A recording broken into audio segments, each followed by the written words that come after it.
अब हम पढ़ेंगे डबल फर्टिलाइजेशन के बारे में। ठीक है, यहाँ पर जो डायग्राम है वो डबल फर्टिलाइजेशन को रिप्रेजेंट कर रहा है। डबल फर्टिलाइजेशन के बारे में हम पहले ही डिस्कस कर चुके हैं। जब डबल फर्टिलाइजेशन हो गई थी तो उसके रिजल्ट में क्या था, जाइगोट बना था जिसको हम बोलते हैं 2n डिप्लॉयड। देन उसके बाद में और जो फिर हमारे पास में दूसरा स्ट्रक्चर जो हमारे पास में बना वो है 3n प्राइमरी एंडोस्पर्म न्यूक्लियस। मैंने ऑलरेडी आपको बताया है कि पॉलन ग्रेन के पास में 2 मेल गैमेट होते हैं। एक मेल गैमेट फ्यूज़ करेगा एग के साथ में और वो बनाएगा zygote which is 2n means diploid है। और दूसरा मेल गैमेट फ्यूज़ करता है सेंट्रल सेल यानी कि पोलन ग्रेन में।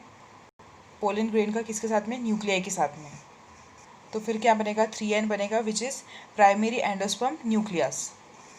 तो अब क्या होगा, जाइगोट के डेवलपमेंट का प्रोसेस चलेगा। एम्ब्रियोनिक स्टेजेस हैं वो सब आएंगी, इसको एम्ब्रियोजेनेसिस कहा जाता है। ठीक है, आगे फर्दर डिवाइड करके जाइगोट बन रहा है। देन ये ग्लोबुलर इम्ब्रियो का शेप लेगा, फिर ये हार्ट शेप्ड इम्ब्रियो बन जाएगा एंड देन क्या बनेगा आपका मैच्योर एम्ब्रियो। डाइकॉट और मोनोकॉट है जो दोनों के ही अंदर ही सीड की फॉर्मेशन का जो प्रोसेस है ये सिमिलर ही होता है लगभग। मतलब आप बोल सकते हो एज सच बहुत ज़्यादा डिफरेंस नहीं आता है कॉटिलिडॉन के अलावा। Please students open your book. तो अगर आप देखोगे उसको तो जो जाइगोट की डेवलपमेंट डाइकॉट के अंदर चल रही है तो उसमें ये सारी पिक्चर्स आपको बनानी होती है। उसमें आपको ये दिखाना पड़ता है कि जो डेवलपमेंट है वो कौन कौन सी स्टेजेस से होती है। यहाँ पर आप सबसे पहले ग्लोब्यूलर बनाएंगे, देन हार्ट शेप्ड बनाएंगे एंड देन मैच्योर एम्ब्रियो बनाएंगे। अब डाइकॉट सीड का अगर आप स्ट्रक्चर अगर आप देखोगे तो आपको यहाँ पर 2 डाइकॉटिलिडन नज़र आ रहे हैं। उसके इस रीजन पर एपिकोटाइल प्रेजेंट होगा जो कि पिन्यूल रीजन को रिप्रेजेंट करता है। यहाँ पर एक हाइपोकोटाइल करके एक स्ट्रक्चर प्रेजेंट होता है, देन वो आगे चल के किस में ऐड होता है, रेडिकल के अंदर। इसको हम फ्यूचर रूट भी कहते हैं और इसको प्रोटेक्ट करने के लिए इस पर रूट कैप प्रेजेंट होती है एट द टिप। कहाँ पर, रेडिकल के टिप पर। यहाँ पे हम लिख लेते हैं, इसको बोलते हैं रूट कैप। ठीक है, तो ये तो हो गया रूट कैप। यहाँ पे प्रेजेंट होता है हाइपोकोटाइल और इस पर्टिकुलर रीजन को बोलते हैं प्ल्यूमल रीजन। ठीक है, तो ये तो हो गया डाइकॉट। अगर मोनोकॉट के रिस्पेक्ट में बात करेंगे तो उसके अंदर सिमिलरली क्या होगा, उसके अंदर पूरा का पूरा कंप्लीट एम्ब्रियो प्रेजेंट होगा। मोनोकॉट का एक एग्जांपल है ग्रासेस। आपको बस इतना याद रखना है कि मोनोकॉट के अंदर जो सीड होता है, जो कॉटिलिडॉन होता है बेसिकली, उसको कहा जाता है स्क्यूटेलम। ठीक है, तो मोनोकॉट के अंदर जो कॉटिलिडन है उसको कहा जाता है स्क्यूटेलम। ठीक है, किसमें, मोनोकॉट में। याद रखना SCUTELLUNE स्क्यूटेलन किसके अंदर प्रेजेंट होता है, मोनोकॉटिलिडन के अंदर। अब जैसे कि यहाँ पर प्ल्यूमूल बना था और यहाँ पर रेडिकल बना था। प्ल्यूमूल को बोलते हैं फ्यूचर शूट और इसको बोलते हैं फ्यूचर रूट या रूट कैप। ठीक है, इसका एग्जाम्पल है पार्थीनियम यानी कि कैरेट ग्रास। तो यहाँ पर हमारा मोनोकॉट डाइकॉट का स्ट्रक्चर हो गया है। ठीक है, यहाँ पे अपने एंडोस्पर्म भी पढ़ लिया है। एंडोस्पर्म क्या करता है, न्यूट्रिशन प्रोवाइड करवाता है किसको, डेवलपिंग एम्ब्रियो को। अगर किसी भी सीड में एंडोस्पर्म रह जाता है, बच जाता है, तो उसको हम कहते हैं एल्ब्यूमिनस मीन्स एंडोस्पर्म का सीड। ठीक है, क्योंकि endosperm is not completely consumed by the developing embryo.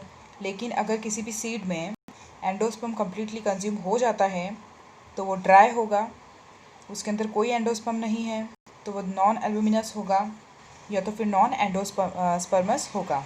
इसका एग्जांपल है पी यानी कि मटर। ग्राम भी ले सकते हो, ग्राउंडनट भी ले सकते हो इसके एग्जांपल में आप। लेकिन एल्ब्यूमिनस के एग्जांपल में कोकोनट वाटर एग्जांपल है। साथ ही साथ क्या होता है, जो आपका एम्ब्रियो सैक है उसके सराउंडिंग में कुछ सेल्स होते हैं, इसको कहा जाता है न्यूसीलस। कई बार ऐसा होता है कि जब एम्ब्रियोनिक डेवलपमेंट चल रही होती है, ये जो जाइगोट है ये फर्दर डिफ्रेंशिएट करता है, तो एम्ब्रियो सैक की सराउंडिंग में कुछ स्पेशलाइज सेल्स थे जिसको बोला जाता है न्यूसीलस। हालांकि वो भी न्यूट्रिशन देने का काम कर रहे थे। कई बार जो रह जाते हैं, परसिस्ट कर जाते हैं, उनको कहा जाता है पेरिस्पर्म। इसका एग्जांपल है ब्लैक पेपर या फिर इसका एग्जांपल में आप बीट भी ले सकते हैं। ठीक है, किसके बारे में बात हो रही है, पेरिस्पर्म के बारे में बात हो रही है। ठीक है, तो ये आपको पेरिस्पर्म के बारे में पता चल गया।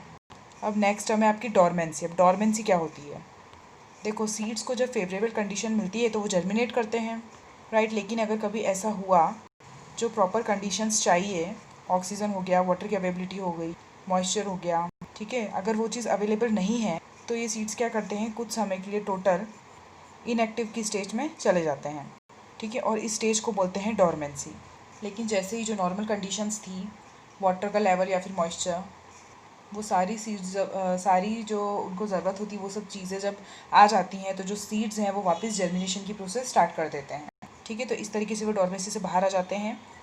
अब नेक्स्ट हम बात कर रहे हैं ट्रू फ्रूट्स और फॉल्स फ्रूट्स के बारे में। याद रखना, ट्रू फ्रूट्स वो होते हैं जो डेवलप करेंगे किससे, डायरेक्टली ओवरी से। आई ऑलरेडी टोल्ड यू कि जब फर्टिलाइजेशन हो जाएगी तो उसके बाद जो ओव्यूल है वो सीड में बदलेगा और जो ओवरी है वो फ्रूट में बदलेगी, राइट। तो अगर कोई फ्रूट ओवरी से ही डेवलप हो रहा है तो वो ट्रू फ्रूट होगा, लेकिन ओवरी के अलावा किसी पार्ट से फ्रूट की फॉर्मेशन हो रही है तो उसको हम बोलेंगे फॉल्स फ्रूट। नॉर्मली सब ट्रू फ्रूट्स ही होते हैं, लेकिन आप इसमें एग्जांपल स्ट्रॉबेरी और कैशू का ले सकते हो, जो कि फॉल्स फ्रूट का एग्जांपल है।